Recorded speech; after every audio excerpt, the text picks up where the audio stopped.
The day has finally come. When I tell y'all I've been sweating it, man, if I had his GPS, no did it. If I had his GPS, I would have watched him all the way down from Illinois.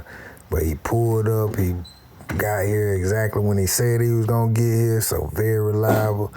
And here we go, man. He pulled up to the door with it. I'm so excited, man. It's that new thing. It's new to me anyway. Check it out.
This shit full of grand and strip club clothes. Get the only fan.